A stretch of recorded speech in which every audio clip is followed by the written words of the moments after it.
All right, welcome to day 4 of Writing the Good Life. Today we're exploring the hidden scorecard to understand this big question, what is success? This is a preview of the work we're going to be doing in Module 2, but it's worth noting here, and when we're thinking about developing our work towards the contract we're going to write to ourselves at the end of this module and the end of this week, it's worth really revisiting and understanding that there's a lot of different ways to understand success.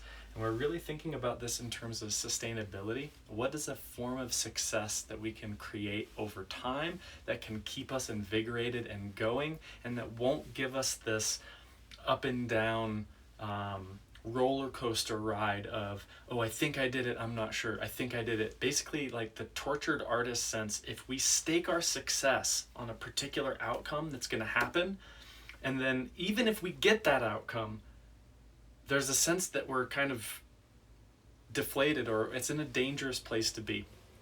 So we really want to start setting up a sense of safety with ourselves, which is what Julia Cameron talks about in the whole first week of The Artist's Way.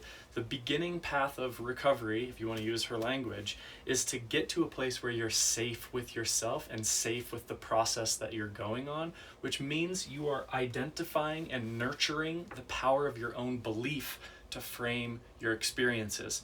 We're going to do that by asking this question, what is success, and reframing it to think and consider, what if success meant being a bad artist?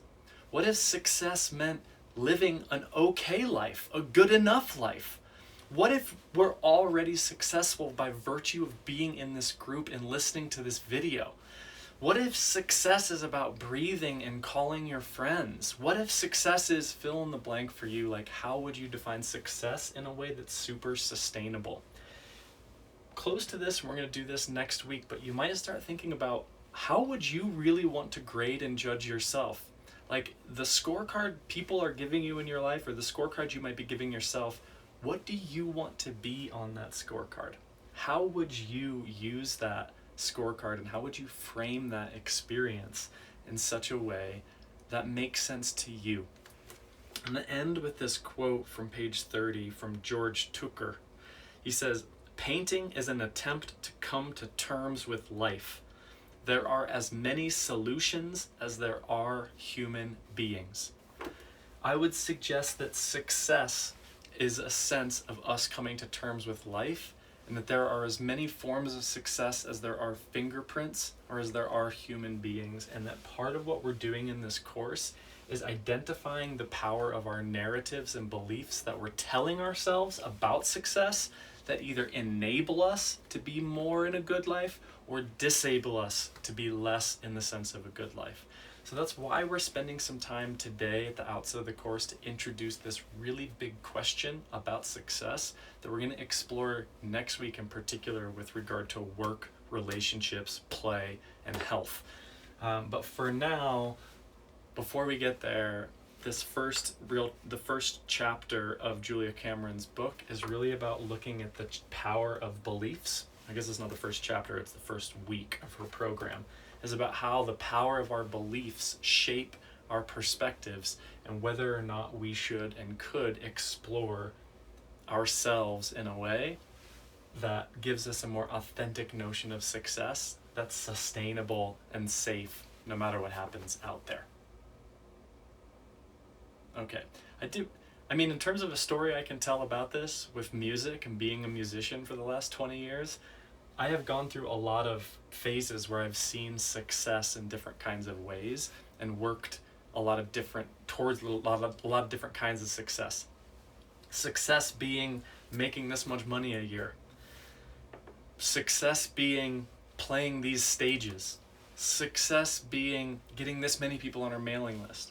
Success being going out to Los Angeles and recording some music with a really good producer. Success being releasing a song and having at least 10,000 streams on Spotify. Each of these notions of success that I had, one, they're kind of unhealthy at the outset because it's outside of myself, and two, when I met each of those, it just feels empty.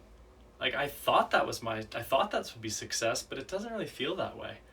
And over all this time, for me personally, my sense of success has changed to being nurturing the quality of relationships with other human beings. Like success is like a sense of family and friendship around music, or enjoying the process of making music and getting better at making music. So that's my kind of story with success. But again, everybody has to define this in their own way. I think it's really close to enjoyment for me, but we're going to explore that in the next week. And today I want to invite you to consider, what is success for you?